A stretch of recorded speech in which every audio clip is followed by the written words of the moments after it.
The video you're about to watch is extremely unfortunate, and it's my first experience dealing with really cheap sellers around the world selling car parts for something that I was super excited to work on, and as a result of the cheap parts that you're gonna see in this video, I had so much stress and panic and sadness and the 5 stages of grief, basically.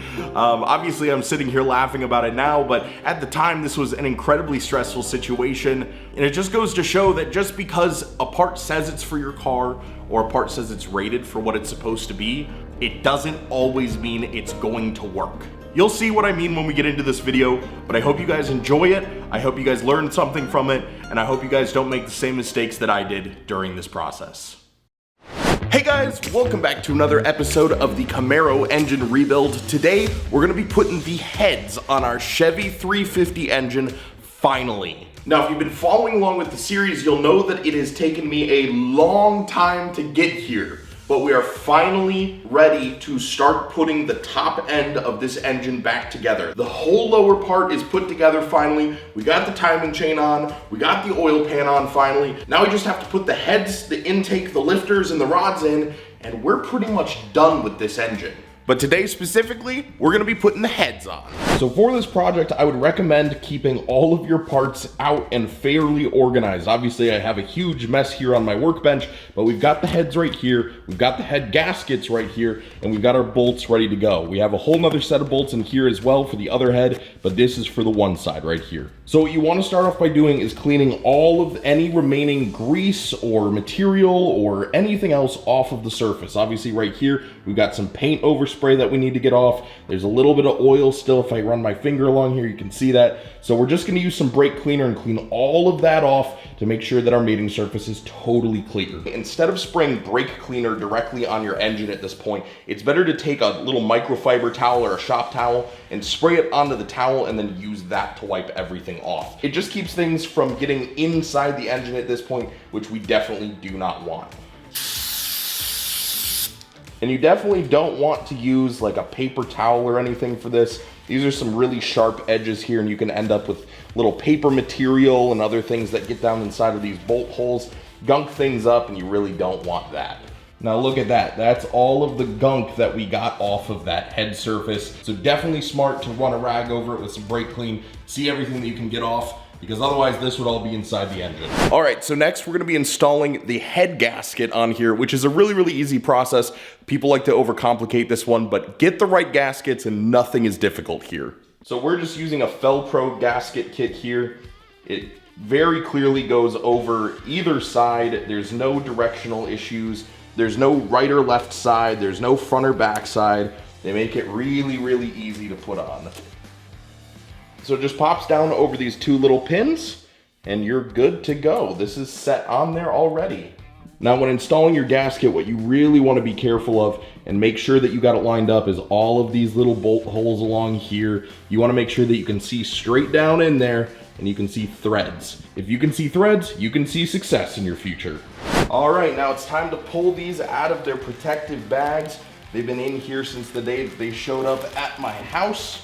And here she is, one absolutely beautiful new head for the 350. Amazing quality here. I'm so happy with how these turned out.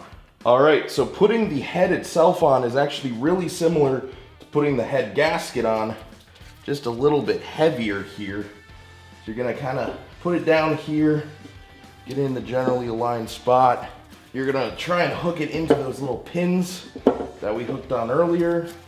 And there we go, one head set down.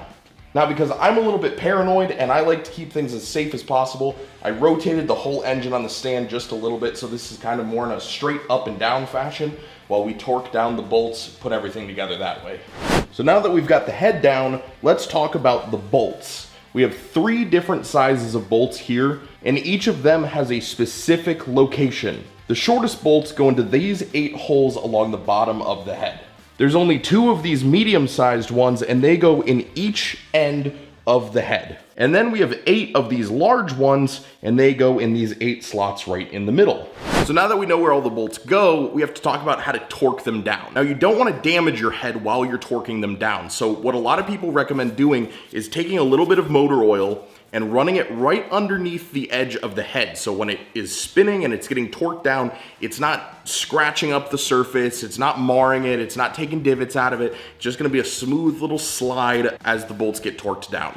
And so that's exactly what we're gonna do. Just put a little bit of oil right under the head and then torque them down. And what I'm gonna do to make it even easier is put the oil inside this old spray paint lid, and so you can just dip the bolt right in there, and boom, it's all oiled up. Get the excess off, and you can put the bolt in. One other thing I want to mention is that my bolts do come with thread sealer already on them. But if yours don't, I would highly recommend putting some on here. Otherwise, you're gonna have some serious issues.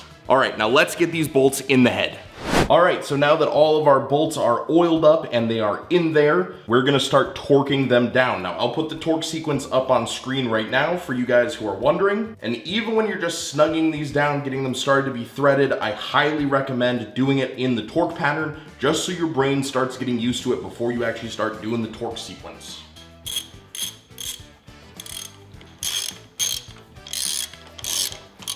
All right, we got them all snugged down, and now we're gonna start torquing. We're gonna do 25, 45, and then 65. We just finished torquing them down to 25 foot-pounds. Next, we're gonna do a round of 45 all the way through the torque pattern, and then 65 to finish it all off. Now, 65 may not seem like a lot if this is your first time doing it, but let me tell you, when you get up to 65 pounds, you're gonna be yanking on that torque wrench to get these things down, and that is why we have that oil down there. So I'm gonna run through, I'll catch you at the end once we hit the final 65-pound bolt, and then one head will officially be installed.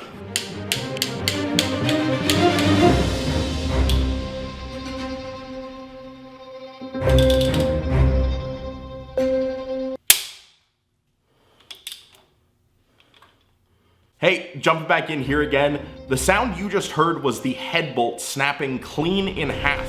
Now, my torque wrench at no point indicated that we were even close to the torque rating on that, and that's because the threads were just stretching and basically Play-Dohing inside the engine, and there was no torque applied at all until it finally just sheared clean in half, leaving the bolt stuck inside the engine.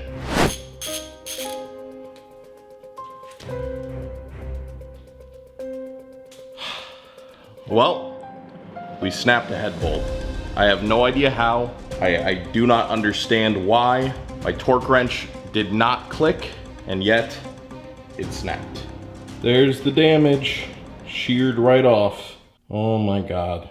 I just had to step away for a second and think about what just occurred, which was that I broke one of the head bolts off in the engine, and every fiber of my being wants to blame the tool and blame the situation, but at the end of the day, once again, I am sad to say I can only blame myself. The torque wrench did not click when I tightened it, but I kept going almost a full 2 turns, and I should have known that that was gonna be too tight, and it just sheared the bolt off completely. So my only option now is try and drill through the part of the bolt that's stuck in the engine and use an extractor to pull it out.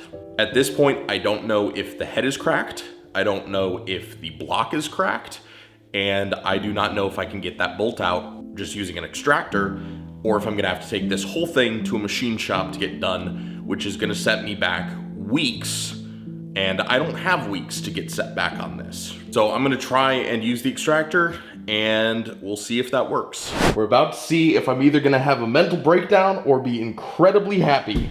Let's see, do you move? Please move.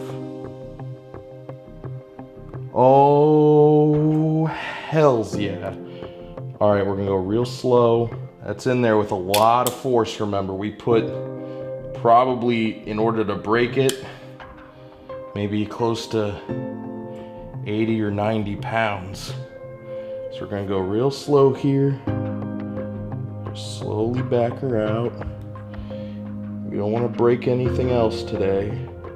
I can feel it starting to loosen finally here.